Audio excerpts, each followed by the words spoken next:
in Daniel. We're talking about prayer this morning. It's a fascinating thing when something like the tragedies yesterday that took place happen, and you see a lot of comments about thoughts and prayers and how they are insignificant for the moment, especially when tragedies like this continue to happen in our country. And then you're about to stand up and talk about the importance of prayer and the power of prayer. We are here because the psalmist says in Psalm 19:105, your word, the scriptures, the Bible, is a lamp to my feet. When we are in darkness, when we don't understand what's going on, when we don't understand what is really true about our world, about ourselves, about what's going on in the culture, the psalmist speaks to us that God's word, the gospel, the good news, the whole counsel of God laid out from Genesis to Revelation is like a lamp in the darkness, so our feet know where to walk. The psalmist says, your word is a light to my path. And so this morning, as no matter what state you are in, as we talk about prayer, we're here for God to give us words of truth and light so we can understand how we can really walk and see what's true.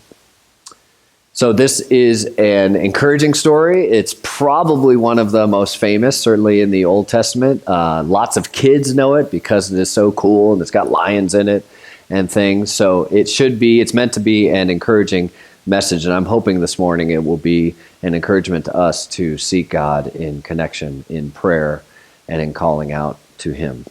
So we're going to start by reading Daniel Chapter 6, verses 1 through 10, we'll jump around to the rest of Daniel. I encourage you to read the whole chapter on your own at some other point during this week, but we're going to start by reading. You'll hear about a new king, not Nebuchadnezzar, and I'll explain what takes place there and why we have a new guy here. So this is Daniel chapter 6, verses 1 through 10. The scripture will be behind me as always. You can pick up a Bible on your table and find Daniel in the Old Testament, Jewish scriptures.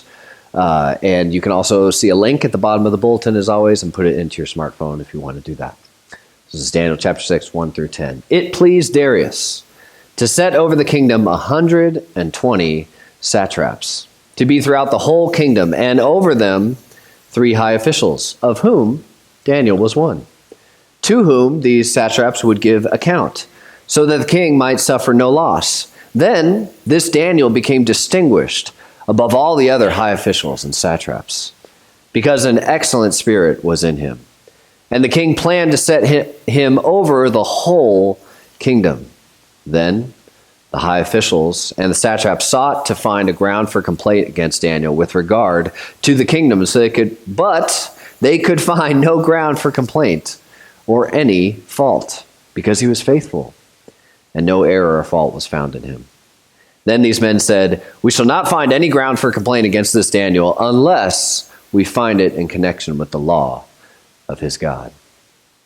Then these high officials and satraps came by agreement to the king and said to him, O King Darius, live forever. All the high officials of the kingdom, the prefects and the satraps, the counselors and the governors are agreed that the king should establish an ordinance and enforce an injunction that whoever makes petition to any god or man for 30 days, except to you, O king, shall be cast into the den of lions. Now, O king, establish the injunction and sign the document so that it cannot be changed, according to the law of the Medes and the Persians, which cannot be revoked. Therefore, King Darius, sign the document and injunction. Signed. When Daniel knew that the document had been signed, he went to his house, where he had windows in his upper chamber, open towards Jerusalem.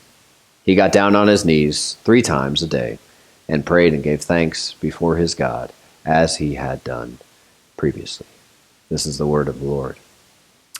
Well, Steve and I were just having a conversation this morning that we are both coming into our final year of seminary together. And we've both been doing about half-time, and a lot of you know, if you've been with us or know us for a long time, we've been half crazy most of that time because of doing grad school and also having jobs and lives and normal things as well. But Lord willing, by this time next year, I'll be done and finally have my master's of divinity. The joke I make with friends, especially non-Christian friends here in Studio City, when they ask, what are you getting your master's in? Is I say, well, I'm getting a master's of divinity, which means when I'm finished, I will have mastered the divine. And I usually get, like you guys just did, a little tiny chuckle. Sometimes there's a pity chuckle thrown in there, and then you're like, oh. But sometimes it breaks some ice together. Steve is even closer. He should be finishing in December, so he's even closer to mastering the divine than I am. But one of the things that I've seen over taking lots of classes together part-time is often I've come to realize it's not necessarily the subject matter or the textbook that we happen to read, but a lot of times it's the people, some of the professors, sometimes some of the students I've interacted with, but especially a lot of the professors and other people I meet through seminary. It's the people who have walked with God for decades, way longer than I have, for lifetimes, and then are able to impart that wisdom to us. Case in point, a few weeks ago, I took a quick summer course, knocked out a couple units. It was on the models of church planting, different ways and different kind of methods you can use to start up a church, like ours, for instance. My professor FaceTimed in to the class one of his longtime mentors. I believe he said his age was 94 at the time, and he looked all of 94 on the FaceTime, and there was some funny tech stuff that had to get set up and worked through, like if you've ever done FaceTime with some of your grandparents. It felt very much like that. But you could tell he was just an incredibly wise man. He had dozens of years of planting churches and starting up tens of churches, maybe even hundreds after looking at his full life and the ways he helped train up others. And so he had immense amounts of experience to impart to us. What did this mentor say at 94 years, lived so long, done decades of church starting and decades of ministry? What did he tell us? Students, who some of us had already started churches, like myself, some of us were going in to do it. What did he tell us was the most important thing to be a successful church, to be a successful ministry? Was it studying the community well and knowing the people that we are trying to reach? Was it raising enough money to be sustainable and having enough of the right partners to help you out and be praying for you and giving enough so you can do the work to set up the church and start it up? Was it doing the most creative outreaches together in your community? Was it having an amazing Sunday gathering like we have, having a high quality band that really fits the style of the people in your area? Was it having the right mission and vision statement that's cool enough and catchy? I can't tell you how many people when I meet and I tell them we're part of Anthology Church, so many people go, whoa, that name, that's really cool. Like all these people in ministry. And I go, look, if it did some magic thing to like grow us incredibly, I'd tell you, yeah, we really did a great job. But I'm just like, it's, we tried to be cool and hip and do something that would connect. And it's like, it's a name. What really matters is what we're doing here. But is it the right name, right vision statement? He didn't mention any of those things as the top priority. What he said was prayer and dependence on God is the most important thing for a successful ministry, successful church. He said after decades of experience walking with God, he went from thinking at one point, if we just get the right strategy, if we work hard enough, we get the right people, if you do the right techniques, that churches eventually will just happen. People will come to know Jesus. If you're sharing the good news with others, the community would eventually be reached. Now he told us at 94, he knows better. He knew intellectually that God alone was the one that could save. God alone is the one that could change hearts. God alone ultimately is the one that could change communities. But now he knew it by conviction. It was an invaluable lesson for a relatively young pastor like myself to hear. When we meet Daniel today in chapter 6 of this prophetic book, he's now a very old man, probably in his 80s, very close to this mentor we saw on FaceTime. But Daniel must have had the same realization at some point after decades of walking with God that this mentor told to us.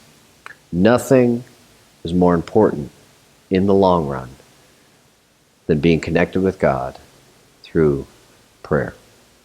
Even if it means he would be executed by the government for doing it. So here's our key takeaway for this morning. Daniel and the scriptures teach us that in the kingdom of God, the first work of resistance against sin and evil is prayer. Not the only work, but Daniel and the scriptures teach us in the kingdom of God, the first work of resistance against sin and evil is prayer. Let's see how that unfolds for us in this encouraging story. As I mentioned earlier, when we enter chapter 6 here, what were we in? Chapter 2 last week? I'm trying to remember. Or maybe 4, but this is much later than what we saw last week with the story of Nebuchadnezzar. In fact, the kingdom of Babylon, which had Nebuchadnezzar as king, is no longer in control of the Babylonians. And the line after Nebuchadnezzar, his son, no longer has control either. The next world empire, the Persian Empire, if you know some of your ancient world history, has now taken over, and they've taken control of Babylon. Nebuchadnezzar's happened right after nearly Nebuchadnezzar's death. His son had a very short rule, and then the Persians came in and took over. We are introduced to who the author calls King Darius as the new king. Likely, we're not totally sure, but likely Darius is another name for Cyrus, the Persian king and leader of the Persian Empire. For different reasons, Daniel, or the author of Daniel, may have used that name because it would connect it to the audience to understand who it was better. But Cyrus is the one responsible for letting the Jews return to Palestine and begin to rebuild Jerusalem, the city walls and the temple. You may be familiar with that story. It's recorded in the books of Ezra and Nehemiah. But Daniel has remained in Babylon, even though many Jews have been able to return to Jerusalem after being in exile. Likely he stayed there because he spent the majority of his life in Babylon. He has a prestigious position within the government there, and he's now a very old man. Many Jews chose to remain back in Babylon during the return and reconstruction from exile because the exile lasted over 100 years, so many people had spent no time and didn't remember at all what Jerusalem was like and what being in Israel itself was like. So we start out by seeing Daniel's character and excellence in governing continues to receive praise from the new regime. Look at the first verses with me. Daniel apparently has done so well over the decades in Babylon under Nebuchadnezzar that once the Persians conquered and took over and sought to instate their own government in Babylon, it was clear Daniel was a cut above the rest.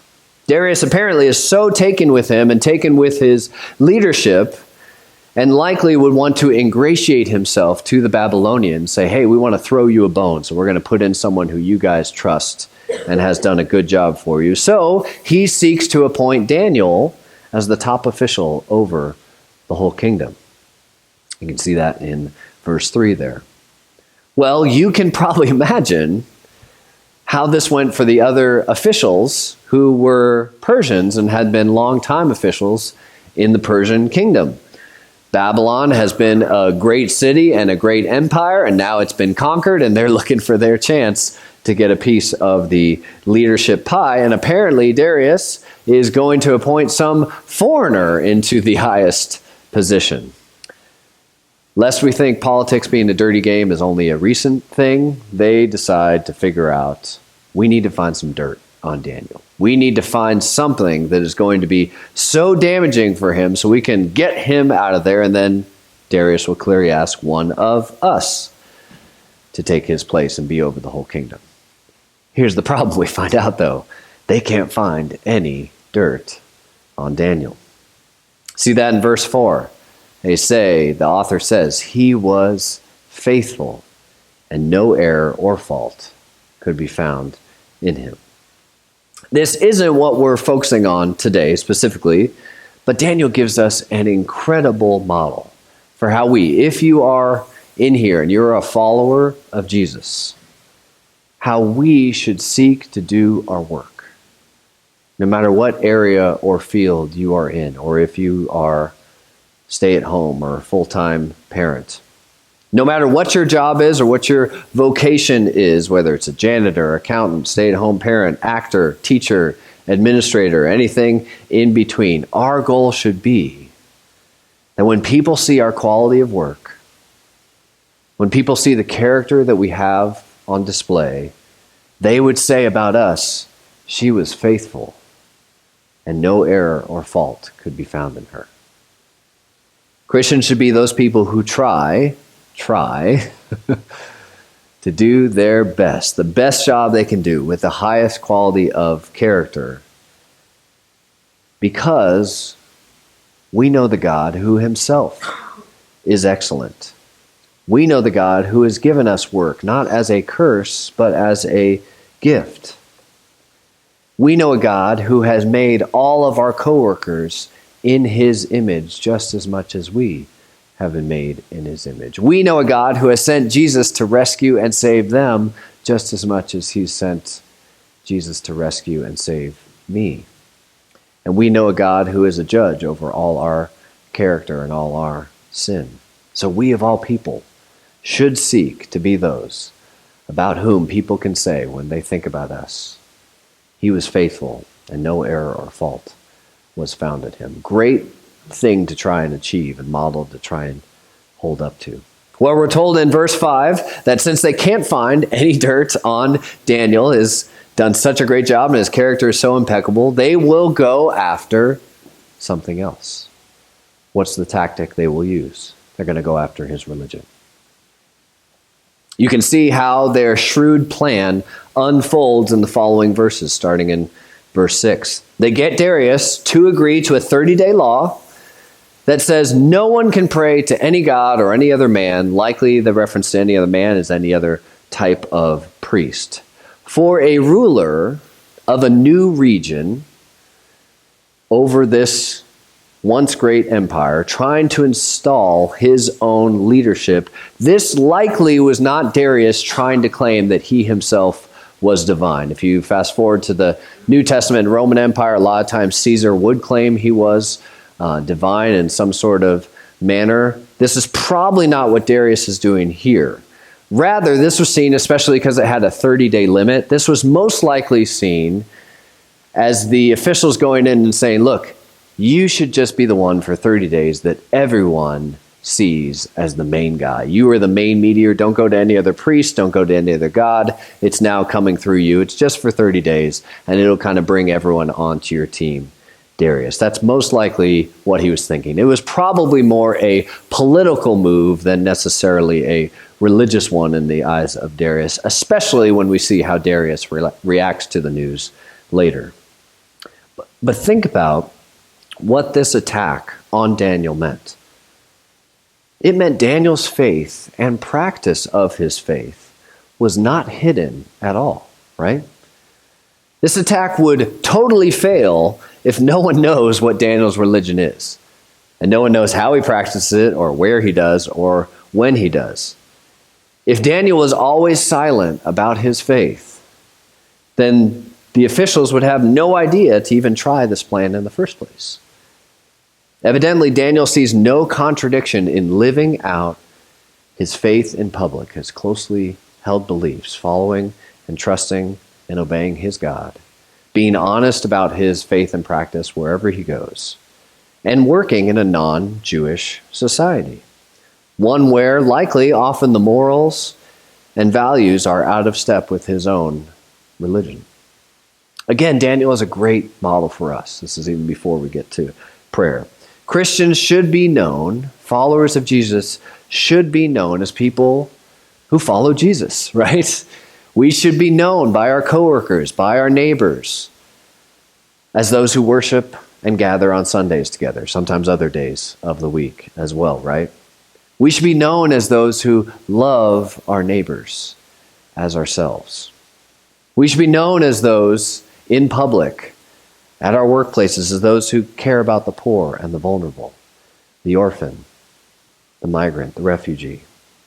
We should be known as those who love our coworkers and desire that they would come to know the greatness of Jesus. We should be known as those, and all those things, publicly as we work and we live in a country, in a state, in a city, and in a neighborhood that sometimes has very different morals and values than the values of the kingdom of God. One other thought here before we move on. Religious freedom is a precious gift that should be protected at all costs. I'm so thankful within our own network of churches. There is a branch people that work full-time called the Ethics and Religious Liberty Commission, and they work for the religious freedom of all and lobby for that within our own government. Historically, because most of us probably have grown up in the States, we don't understand how precious it is not to be forced by the state to worship a certain way, or to be discriminated against based on your religious practice because you choose to worship a certain way. And I'm not talking about just religious freedom for Christians, for followers of Jesus. I mean, we should be those who advocate for the ability for everyone to be able to freely practice their religion in society as much as is possible. Christians should stand for Jews and our Jewish friends in our own area to be able to freely practice, for Muslims to be able to freely practice their religion and not be discriminated against, for Buddhists, for Sikhs, and for everything in between, and for those who choose not to practice any sort of faith or religion. Christians are people who understand how precious closely held convictions are, especially when they're tied to religion, when they're tied to your family. And though we wish to persuade everyone that Jesus is the truth, that he is the one God, we must be those who advocate to protect those beliefs which are most precious to others as a way to love our neighbors. Daniel is about to be attacked, not for harming anyone, not for doing wrong to anyone else, but for going up into his own house and praying.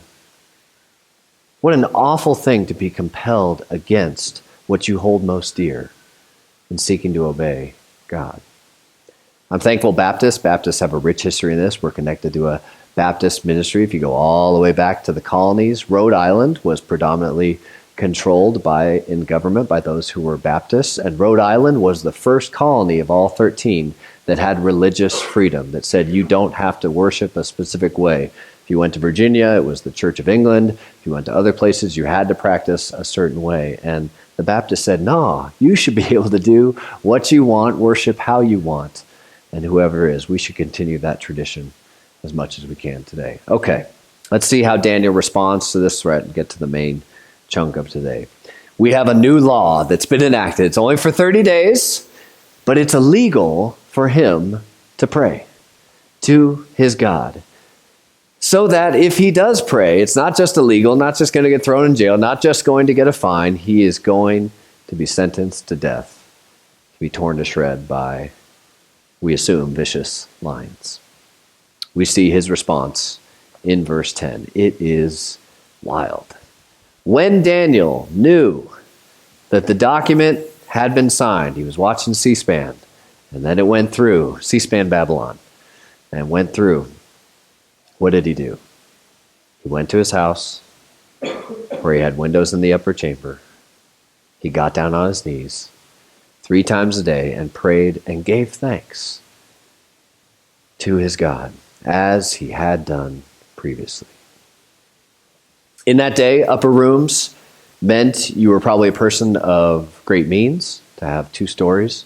In that sense, it was probably a room you would go to be alone. Of course, it says in the verse, it mentions having windows. They're in the Arabian desert. Happens to be very hot in the desert, as we know. So, of course, there were windows open. So this meant anytime Daniel went up there to get away from the rest going on, whatever else was in his house, to just go alone and to pray to God, everyone of importance, especially the people with power, since he was probably in a wealthier district, everyone could see what he was doing. This makes sense why the officials had that original plan in the first place. They saw him all the time. Well, there Daniel goes. He's getting on his knees again, and he's praying to his God. The officials knew this is the one thing they could probably get him on. It's probably another reason that his piety was so well known. So, as soon as Daniel hears that it's been signed, the author tells us he just does the exact same thing that he's been doing. Isn't that amazing? He goes upstairs 3 times a day. He's probably taken this practice from Psalm 55:17. There's really no place in Scripture that tells you have to exactly pray this many times a day. Paul says pray without ceasing, so that's all the time, So there's a reference to there's never a time we don't need to. But Psalm 55:17 says, evening and morning and at noon I utter my complaint and moan, and he hears my voice. Probably where Daniel got this particular practice. Daniel doesn't change his religious behavior at all in light of the restrictions placed on him, in light of the threat to take his own life. You notice too, in his prayers, apparently the author at least gives us the impression he doesn't seem freaked out at all, right?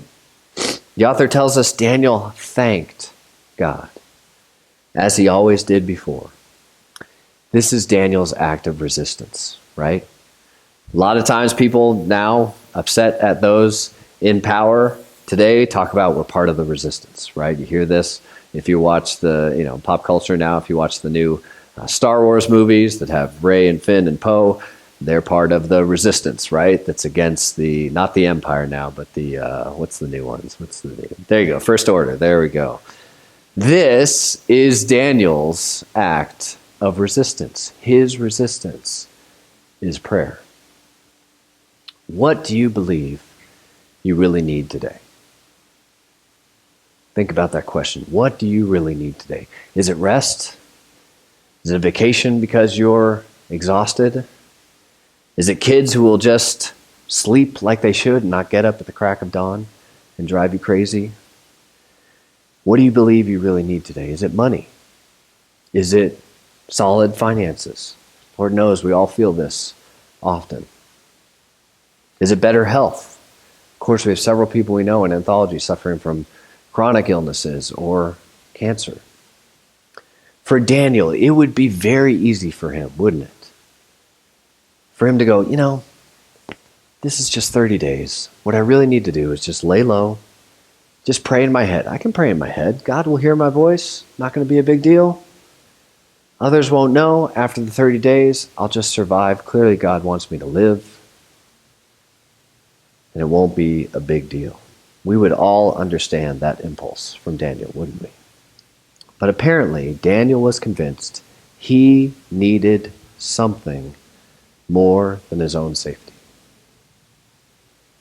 He was convinced he needed something more than laying low. He needed the relationship with the one who alone he believed could help him. And apparently he was so convinced that there was someone greater who could actually change things in his favor if God wanted to. So Daniel's response was to pray, as he had always done before.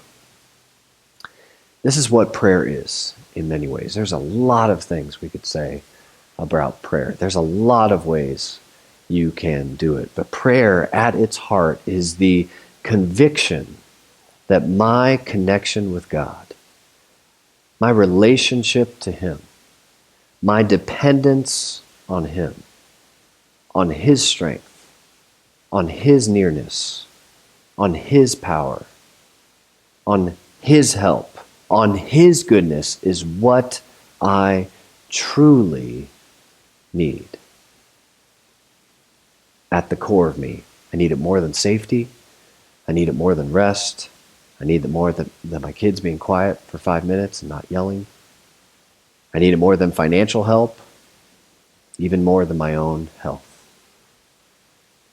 Every time you pray, whatever form it is, it's a statement to God and to yourself, and in Daniel's case, to others, that you need God.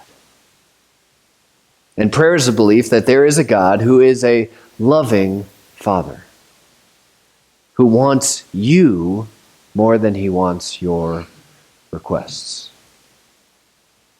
and who is always ready to listen and answer, even if the answer isn't yes to all your requests.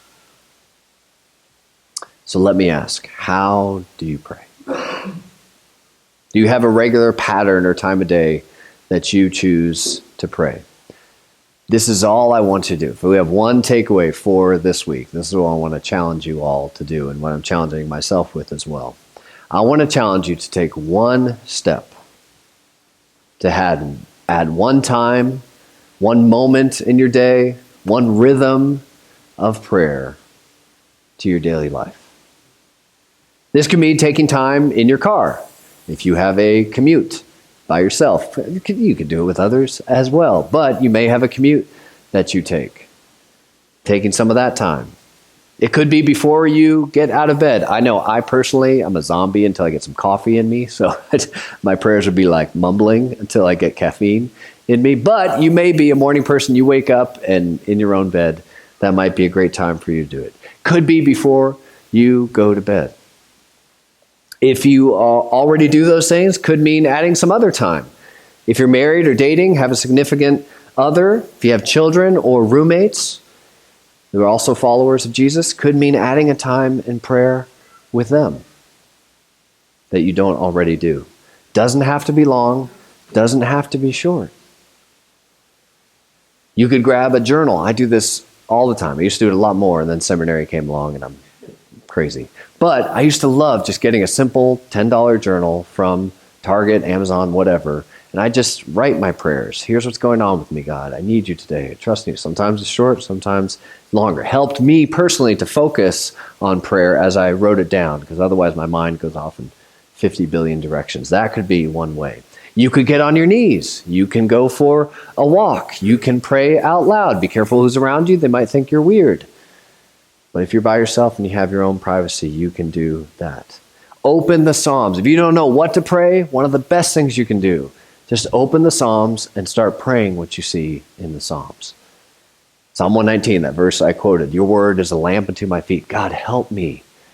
Help me to remember that truth comes from your word. Help me as I read it for it to light my way. The Lord, Steve went over Psalm 23, the Lord is my shepherd, I shall not want. God, help me to remember, you're my shepherd. You're the one that leads me. You're the one that guides me.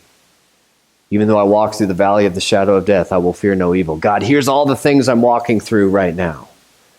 I don't know how to do this. I don't know what I'm going to do about this. I don't know what I'm going to do about this coworker, my child, my loved one, what's going on in our country. But help me fear no evil because you are with me. Your rod and your staff, they comfort me. Open the Psalms. Just start praying what you see there. It's a great way. You can do that with all sorts of places of Scripture. Head to the Lord's Prayer in Matthew 6 and the Sermon on the Mount. A lot of people in churches pray it on a regular basis. Our Father who art in heaven, hallowed be your name. Use that as a template.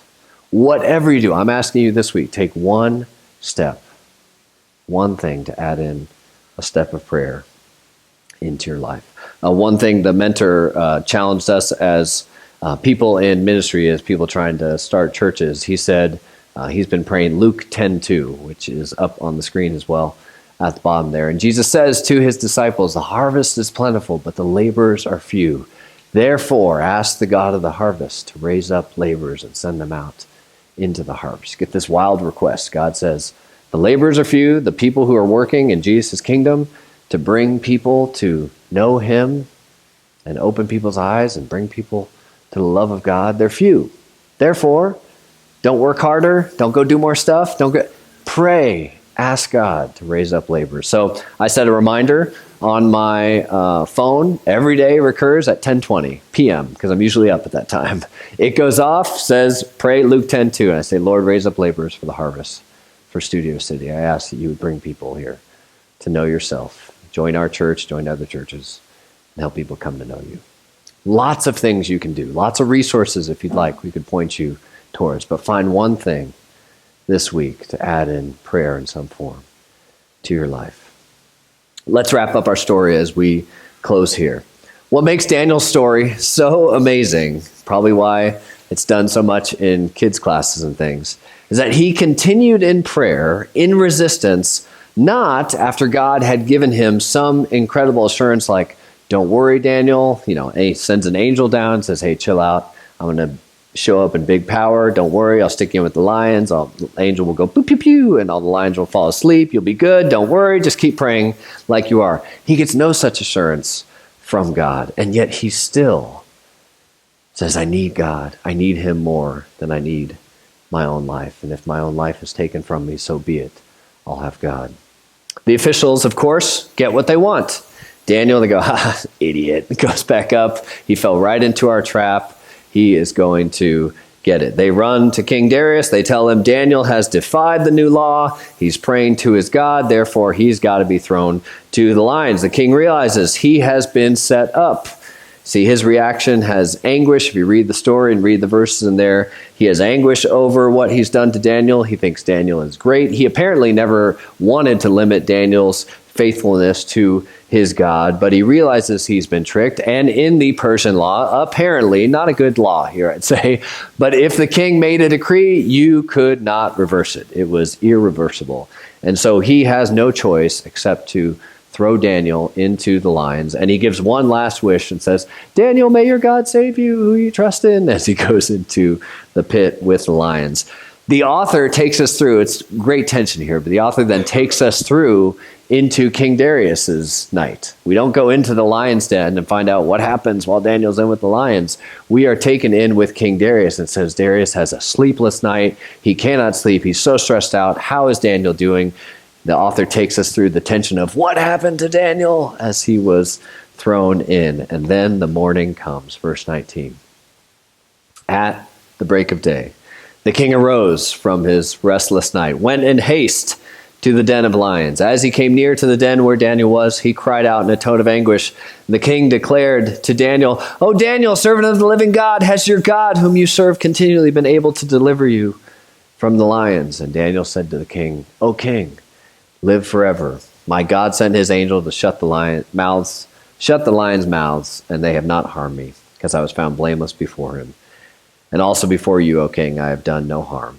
And the king was exceedingly glad, commanded Daniel to be taken up out of the den. So Daniel was taken up out of the den, and no kind of harm was found in him because he trusted in his God. Daniel stayed faithful to God, desired God more than his own safety and more than his own life. And that led him to pray. And in the end, he ended up getting both God and his safety. It doesn't always work out this way. Even for the most faithful followers of Jesus, God doesn't always say yes to the miraculous rescue of saving his people. There are lots of examples of faithful Christian martyrs that you could read about through the ages, and even today in certain places where it's illegal to tell people about Jesus or practice Christian faith. But this one here is to encourage us about God's power, to encourage us to pray, to remind us it's always worth it to be as connected with God as you can be and to depend on him. And we need it more than we need rest, money, safety from the state, and more than our own family. But the greatest example, as we close, of when God said no to a prayer for rescue for someone who trusted him perfectly is actually the greatest reason to draw close to him in prayer. I'm referring to the night that Jesus was betrayed, the night before he was taken up to the cross. In the Garden of Gethsemane, Jesus falls on his knees in apparent anguish and torment, knowing what is coming on the cross before him, and he prays, Father, please take this cup of suffering away from me. I don't want to go through it. But then follows up with, but not my will. Yours be done. And the Father says no to his prayer to not go through the suffering. And because Jesus still put his trust and said, not my will, but yours be done, still said, I need the Father more than I need my own safety, Jesus went to the cross, suffered for us, accomplished the greatest rescue of all time when he rose from the dead, so we could then be brought near to God and be made safe forever and ever. The cross is the greatest motivator for drawing near to God in prayer. What kind of love does he have for me to give his only Son to save me? How can I not draw close to that God in prayer? For ourselves, for our families, for our church, and for our city and our nation. Let's pray. Thank you for these incredible stories we have recorded in the book of Daniel, Lord. They are amazingly encouraging, especially in the face of those who have the greatest power in the world at that time, Nebuchadnezzar and King Darius and Cyrus today. Thank you for Daniel, who was faithful, who resisted not through violence, not through self-righteousness, not through fighting back for his own namesake, but who went into his upper room, closed the door, and said, I need you more than I need safety, God. I need you more than anything else. Thank you that you rescued him, and more so, God, we thank you that you have rescued us through Jesus, the one who stuck close to you in faithfulness the whole time, the true and better Daniel, who never wavered from prayer, who stayed connected for you. And then as you said no to his prayer on the cross, in the garden, he was able to save and rescue us. God, help us, whatever it is this week, to draw near, to take that one step, to add more prayer to our week than we're currently doing. May we see our connection with you as more vital than anything else. We pray this in Jesus' name. Amen.